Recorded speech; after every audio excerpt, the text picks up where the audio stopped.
नमस्कार बच्चों, राष्ट्र की भाषा चैनल पर आप सभी का स्वागत है बच्चों। तो आज की कक्षा में बच्चों हम पढ़ने जा रहे हैं एनसीईआरटी रिमझिम पाठ्य पुस्तक कक्षा 5 से पाठ 16 भाग 1 हमने पहले ही पढ़ लिया है और आज की कक्षा में हम पढ़ेंगे भाग 2। इसके अंतर्गत हम पाठ्य पुस्तक का अभ्यास कार्य करेंगे। तो अगर आपने भाग 1 नहीं देखा है तो मेरे चैनल पे जाकर आप देख सकते हैं। डिस्क्रिप्शन में इसका लिंक मैंने सेंड कर दिया है। तो चलिए अब हम शुरू करते हैं। तो भाग 1 में हमने देखा कि जल चक्र का जो चक्र है वो किस तरीके से होता है।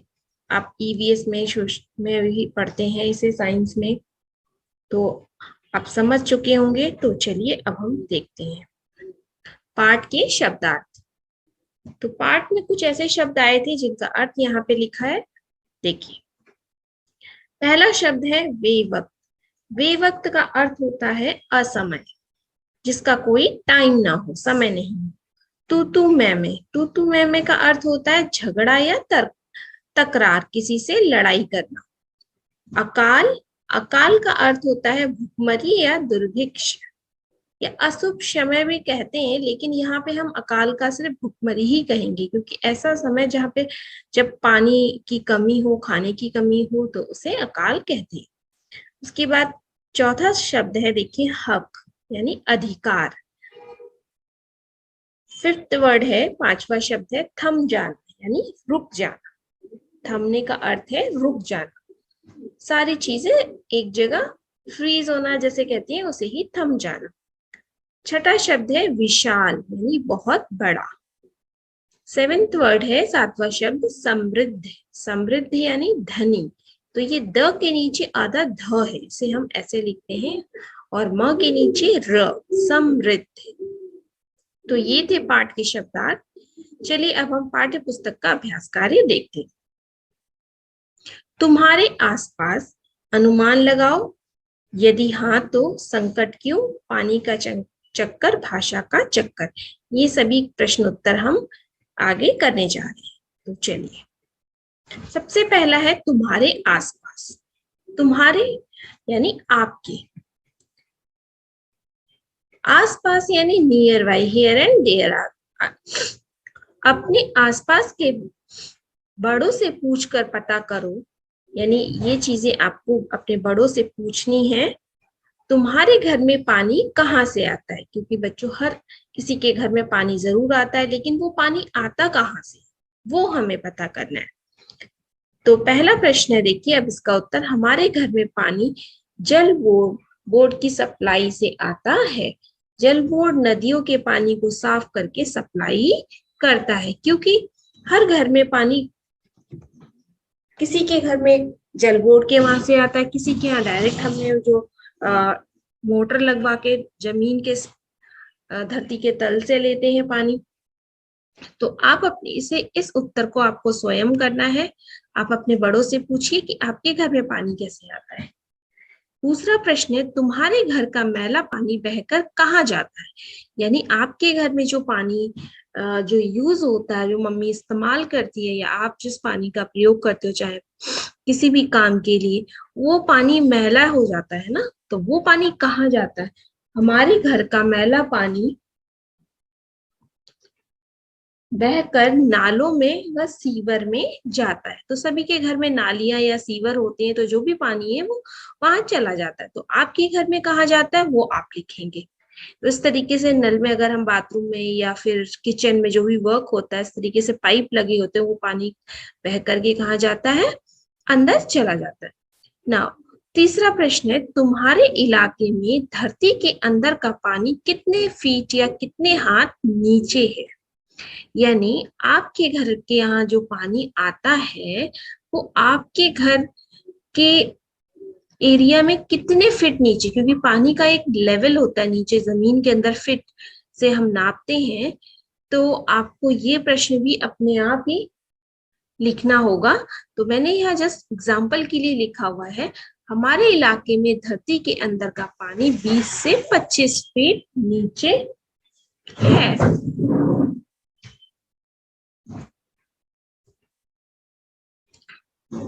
तो यह जो है मेरे यहाँ का है, आप अपने वहां का भी लिख सकते हैं। जो वाटर का जो सरफेस होता है वो हमें बताना है। तो 1 फुट बराबर 30 सेंटीमीटर होता है। तो ये देख करके आप अपने वहां का पता कर सकते हैं या बड़ों से पूछ सकते हैं। अब एक प्रश्न और है, आज से 15 वर्ष पहले यह पानी कितना नीचे था? मतलब आज आप तो अभी 10-11 साल के हो गए क्योंकि 5th में हो, तो इससे पहले आपके भी जन्म से पहले जो आपके यहाँ का पानी का जो लेवल था, जो स्तर था, वो कितने फीट नीचे था? तो ये आपको अपने बड़ों से बात करके पूछना होगा, वो आपको बताएंगे। तो इसका उत्तर आप स्वयं लिखेंगे बच्चों। अब चलिए अनुमान लगाओ, यानी गैस करना। अनुमान का मतलब होता है गैस करना। तो ये पाठ के आधार पर बताओ, अपने घर के नल में पाइप में मोटर लगवाना दूसरों का हक छीनने के बराबर है। लेखक ऐसा क्यों मानते हैं? यानी पाठ में हमने पढ़ा था कि लोग अपने घरों की मोटर, नल में मोटर लगवा देते हैं। तो ये क्या दूसरों का हक छीनने के मानते हो आप? ऐसा इस बात से सहमत हो आप?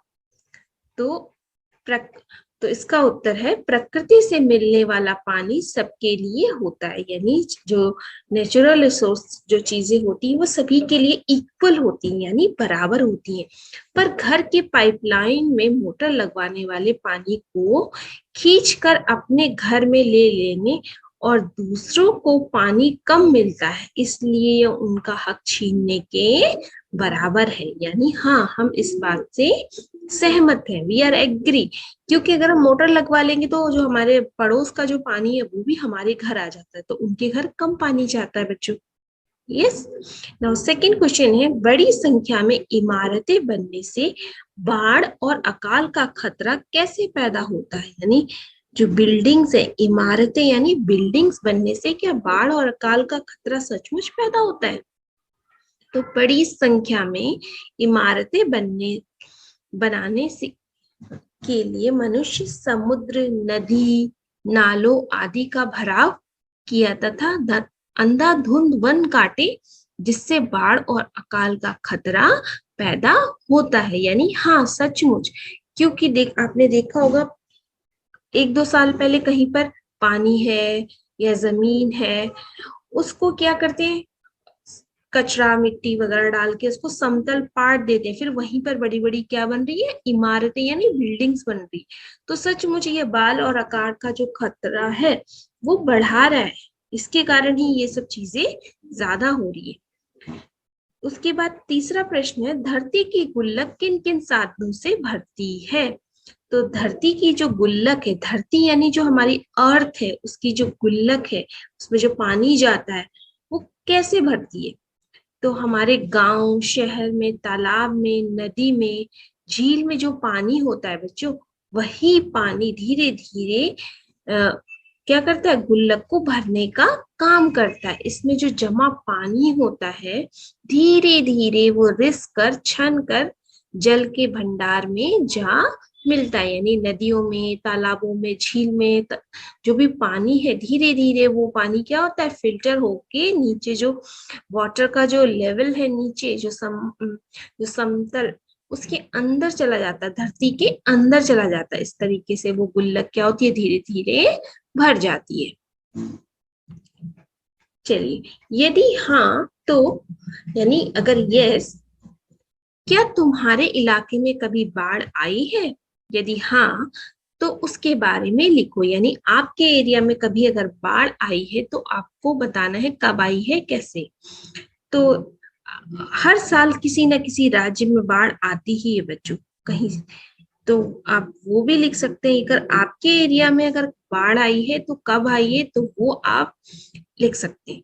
तो कुछ साल पहले मेरे इलाके में बाढ़ आई थी, सारा शहर पानी में डूब गया था, हजारों लोग बेघर हो गए थे और कई लोग मर गए थे। लोगों को खाना और पानी नहीं मिल पा रहा था, सरकार की तरफ से छतों पर हेलीकॉप्टर खाने के पैकेट्स गिराए जाते हैं। हालात हालत ठीक होने से कई महीने लग गए थे, क्योंकि आपने सुना होगा 1-2 साल पहले उत्तराखंड में बहुत ही भयंकर बाढ़ आई थी, कुछ केरल में आई थी पिछले साल, लास्ट ईयर।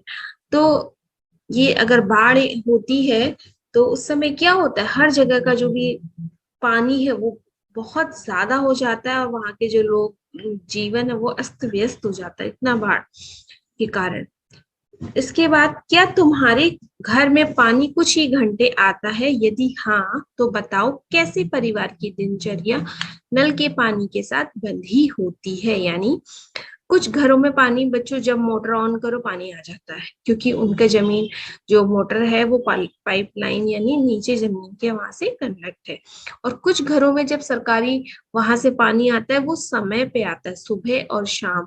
जल विभाग की तरफ से जो पानी आता है सप्लाई की तरफ से, वो टाइम टू टाइम आता है, हर समय नहीं आता है। तो जिन घरों में पानी हमेशा आता है वो तो काम कभी भी कर सकते हैं, लेकिन जिन घरों में पानी टाइम से आता है तो उसके साथ जो घर के जो डेली वर्क है वो भी जुड़े होते हैं। तो वही पूछ रहे हैं कि कैसे, अगर आता है ऐसे तो कैसे करते हो अपना काम। तो मैंने लिखा, देखिए, हाँ मेरे घर में पानी कुछ ही घंटों के लिए आता है, इसलिए घर के लोगों की दिनचर्या पानी आने के साथ शुरू हो जाती है। यानी जैसे ही पानी आता है वैसे ही डेली जो वर्क है वो शुरू हो जाता है। पानी सुबह 6:30 बजे आता है, यानी 6:30 में आता है, और जो करीब 2 घंटे तक रहता है, यानी 2 आवर्स तक रहता है। नहाना, कपड़े धोना, बाल्टी मटका पानी, जो भी घर के काम है वो सब उस पानी जाने से पहले खत्म करने का प्रयास करते हैं। हम इन 2 घंटों में पूरा कोई दूसरा कोई काम नहीं करते, बल्कि केवल पानी से जुड़े काम जितना हो सके उतना कर लेते हैं। यानी फिर पानी की जरूरत वाले काम ना करने पड़े, बाकी काम हम बाद में करते हैं। तो इसी तरह सभी यही कोशिश करते हैं जिनके घरों में पानी इस तरीके से आता है। बच्चों, क्या तुम्हारे मोहल्ले में रोजमर्रा की जरूरत पूरा करने के लिए लोगों को पानी खरीदना पड़ता है? तो ये क्वेश्चन है, क्या आपका जो एरिया है, आपका जो इलाका है, जो आपके जो वहां पे लोग पानी खरीदते हैं? तो अगर उनको खरीदना पड़ता है तो यदि हाँ मतलब यस, तो बताओ तुम्हारे घर में रोज औसतन कितने लीटर पानी खरीदा जाता है। यानी आपके घर में बाहर से पानी कितने लीटर खरीदते हैं? जैसे मेरे घर में पीने के लिए हम एक कैन लेकर आते हैं हर रोज की, तो इट्स 20 लीटर की है। तो 20, तो इस तरह कितना खर्चा होता, तो 20 लीटर की जो एक कैन है वो 30 रुपीज की है। और ये जरूरी नहीं कि हर जगह 30 की ही हो बच्चों, शहर और एरिया भी इसमें के अनुसार भी इसके पैसों में चेंज बदलाव होता है, क्योंकि कहीं 50 की, कहीं 50 की, कहीं 10 की। तो आपको ये क्वेश्चन अपने आप लिखना है कि आपके घर में अगर पानी खरीदा जाता है तो कितने का पानी खरीदा जाता है पूरे महीने में, वो आपको लिखना है। इसके बाद है संकट क्यों। पाठ में पानी के संकट के जिस प्रमुख कारण की बात की गई है, तो जो हमने पाठ पढ़ा उसमें पानी का जो मुख्य संकट है उसके ऊपर अच्छे से चर्चा की गई है। तो क्या बात है, क्या कारण है? नदी नालों तथा तालाबों को कचरे से भरकर उन्हें समतल बनाकर इमारतें बना देना, और बरसात के मौसम में बारिश के पानी का धरती की गुल्लक में जमा ना कर पाना पानी के संकट का प्रमुख कारण बताया गया है। यानी जो तालाब है, नदियां हैं, उनको कचरे से पाट दिया गया। पाटने का मतलब है समतल करना, फ्लैट करना, ठीक है, और उसके ऊपर बिल्डिंग्स बना दी गई बच्चों। और जब बारिश होती है तो बारिश होने पे जो बारिश का जो पानी है, जितना वो जमीन के अंदर जाना चाहिए वो उतना नहीं जा रहा है, चाहे वो कचरे के कारण रुका, वो बहुत सारे कारण है। तो इसी के ऊपर पाठ में चर्चा की गई। पानी की बचत कर अ, पानी के संकट का एक प्रमुख मुख्य कारण पानी की फिजूल खर्ची भी है। कक्षा में 5-5 के समूह में बातचीत करो और अपनी रोजमर्रा की जिंदगी में बचत करने के लिए तुम क्या उपाय कर सकते हो। यानी आपको कक्षा में आपस में बात करनी है कि आप पानी जो वेस्ट होता है, जो फिजूल खर्ची का अर्थ होता है पानी का वेस्ट होना बच्चों। तो अगर आप कक्षा में 5-5 के ग्रुप में बैठ के बात करेंगे कि पानी को हम किस तरीके से बचा सकते हैं, तो यहाँ पे मैंने लिखे हैं कुछ, आप अगर अतिरिक्त इससे लिखना चाहते हैं तो आप लिख सकते हैं। तो पानी की बचत करने के लिए हम निम्नलिखित उपाय कर सकते हैं। हम आवश्यकता के अनुसार पानी का इस्तेमाल करें, यानी जितना पानी का की जरूरत है उतना ही उपयोग करें। कभी भी नल को खुला ना छोड़े, यानी कहीं पर भी अगर आपने देखा नल खुला हुआ है तो तुरंत उसे बंद कीजिए और आप ऐसा नहीं कीजिए। कपड़े धोने, बर्तन धोने और साफ सफाई में कम से कम पानी का प्रयोग करें, यानी जितनी जरूरत है उतना ही उपयोग करें। कई लोग देखते हैं बर्तन धो रहे हैं तो टंकी खुली हुई छोड़ देते, या कपड़े धो रहे हैं तो इस तरीके से अगर चाहिए तो बाल्टी में भर कर हम उसका प्रयोग कर सकते हैं बच्चों।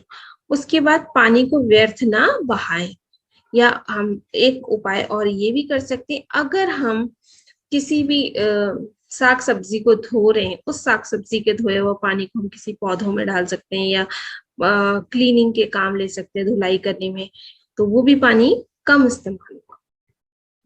तो अब तीसरा प्रश्न देखिए, जितना उपलब्ध है उससे कहीं ज्यादा खर्च करने से पानी का संकट उत्पन्न होता है। क्या यही बात हम बिजली के संकट के बारे में भी कह सकते हैं? तो इसका उत्तर होगा बच्चों हाँ, क्योंकि पानी हो, बिजली हो, कोई भी चीज जब हम अपर्याप्त मात्रा में, मतलब बहुत ज्यादा रूप में अगर हम उसे खर्च करेंगे, उसका इस्तेमाल करेंगे, तो वो एक चीज एक ना एक दिन तो खत्म होना ही है ना, है ना। हाँ, यही बात बिजली के संकट के बारे में भी कह सकते हैं, क्योंकि कोई भी वस्तु जितना उपलब्ध है उससे ज्यादा खर्च करेंगे तो उसकी कमी का कारण बन जाता है, सच में। अब देखिए, पानी का चक्कर, भाषा का चक्कर।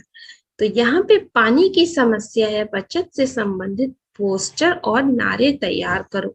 ये काम तुम 4-4 के ग्रुप समूह में भी कर सकते हो, यानी पानी की बचत और इस समस्या के ऊपर आप क्या बना सकते हैं, पोस्टर बना सकते हैं।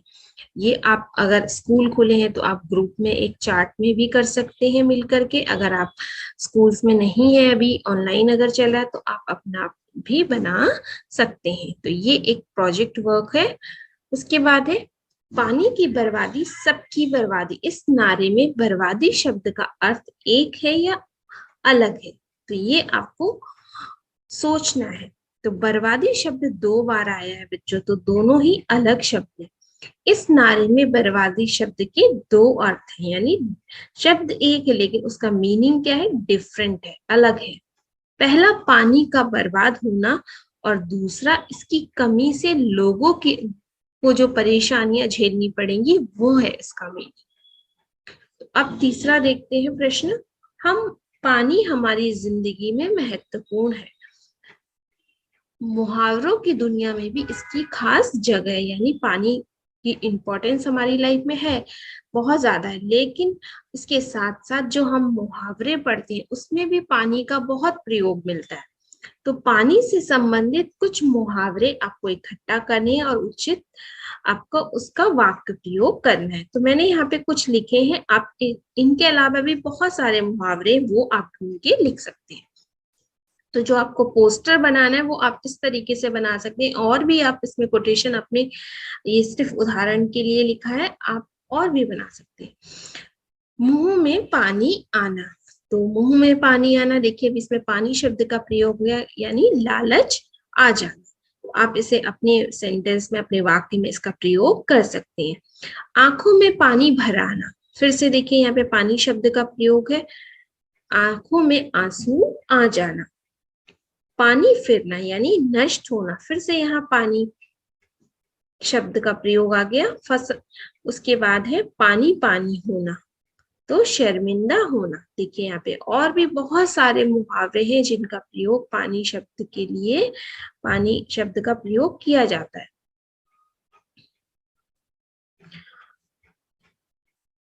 तो यहाँ पे ये मेरी कक्षा में एक बच्ची ने बनाया, बहुत ही सुंदर इसने बनाया बच्चों, देखिए। तो इसने प्रकृति का जो दोनों रूप है, पानी का जो जैसे इसमें चर्चा की गई अकाल और बाढ़, अकाल और बाढ़ का, तो इसने दोनों रूप प्रस्तुत किए। यहाँ पे जल ही जीवन है, इसके बिना सब निर्जन है। तो यहाँ पे अगर पानी नहीं है तो वो स्थिति भी इसने दिखाई है, और अगर पानी है तो हमारी प्रकृति कैसी है। तो इस बच्ची के लिए बहुत ही अच्छी इसने मेहनत की है, और इस तरीके के पोस्टर भी आप बना सकते हो। आप अपनी मर्जी से सोचिए और उससे संबंधित बनाइए। तो इसीलिए इसने नारा दिया है पानी बचाओ।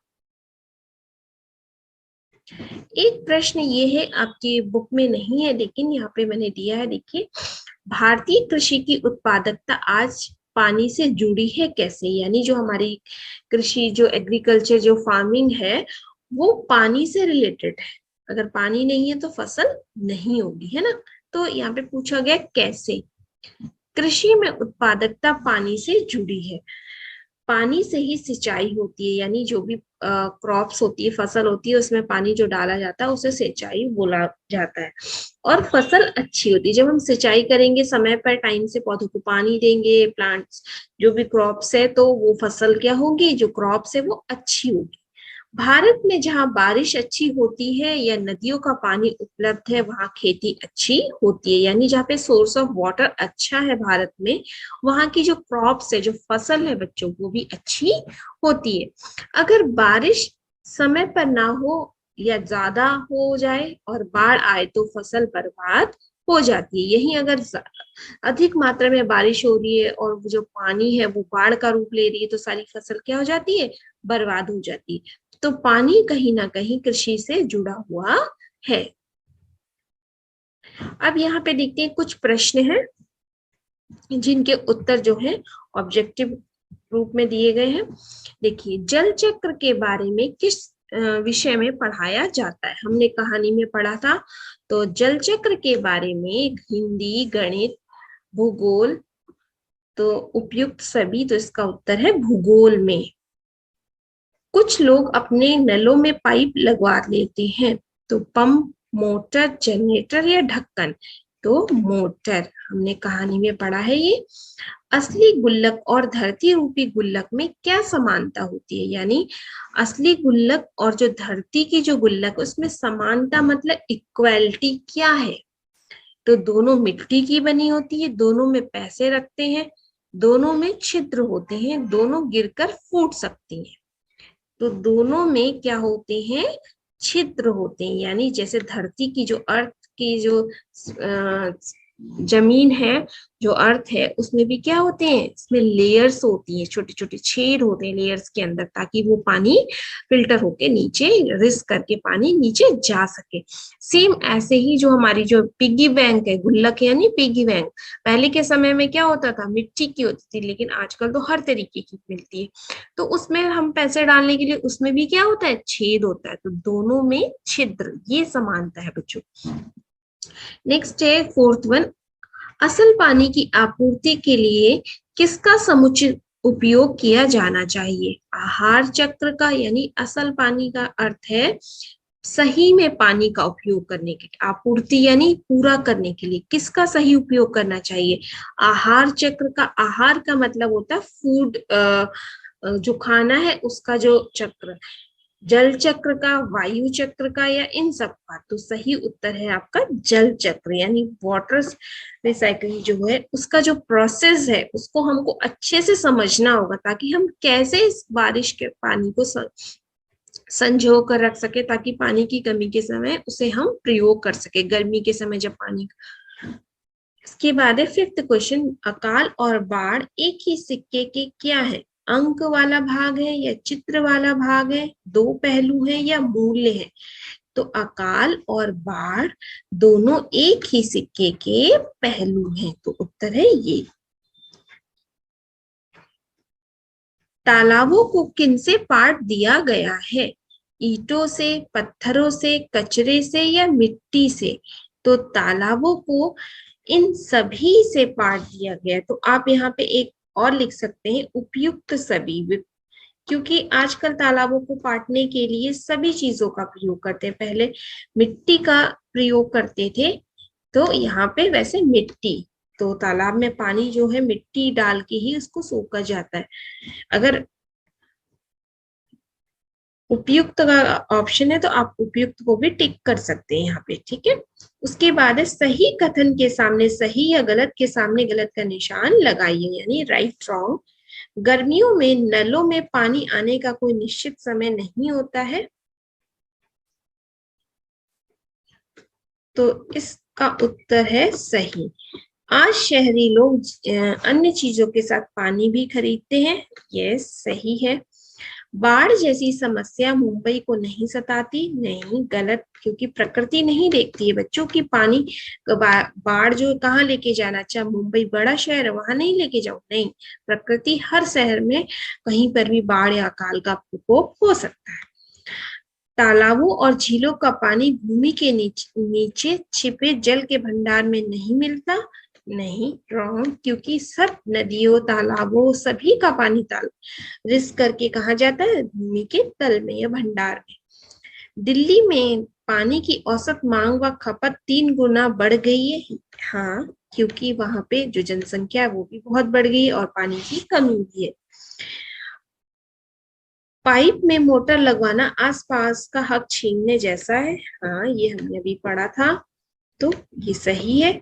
उसके बाद नल खोलने पर सूसू की आवाज तब आती है जब पानी नहीं आ रहा हो, हाँ, तो ये करेक्ट है। तो आशा करती हूँ बच्चों आज की कक्षा में हमने जो पानी रे पानी पाठ का भाग 2 पढ़ा, इसके जो भी प्रश्न उत्तर करे आपको समझ में आए होंगे। तो आपको ये वीडियो अच्छी लगी तो मेरे चैनल को लाइक कीजिए, सब्सक्राइब कीजिए और अपने दोस्तों के साथ शेयर कीजिए। जल्द मिलेंगे अगली वीडियो में, तब तक के लिए धन्यवाद।